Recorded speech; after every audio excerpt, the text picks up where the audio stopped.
ထွားထွဲမမျောလေးနဲ့တနေ့မှနေဝင်ခဲ့စီစဉ်ချမ်းသာကြွယ်ဝ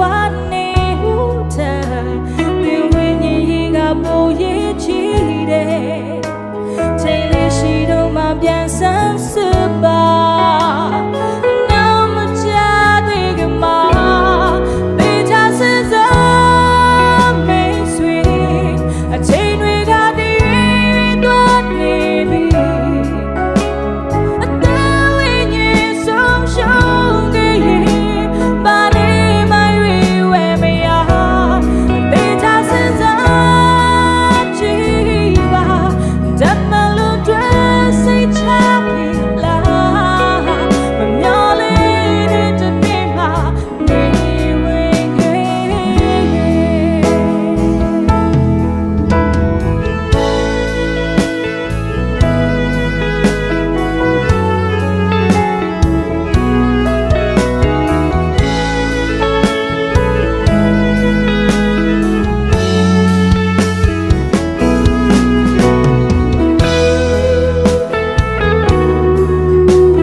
ကြီးကမတည်မြဲဘူးလေ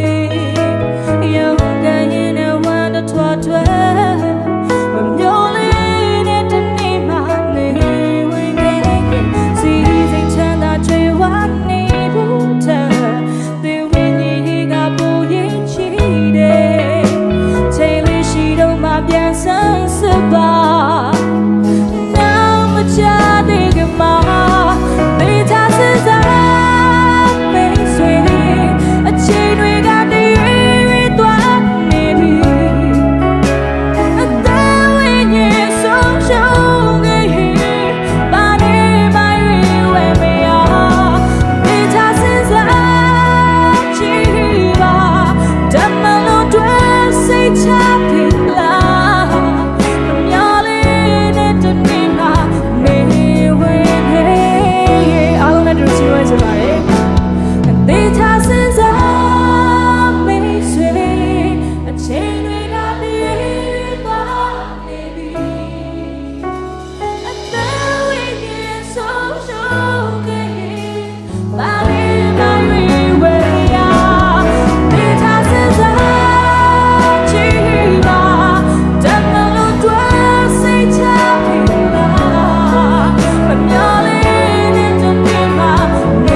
ကျန်တာတွေရောက်တိုင်းပြန်ပြန်ပါပြီးကောင်းလေးသုံးပြပါစေ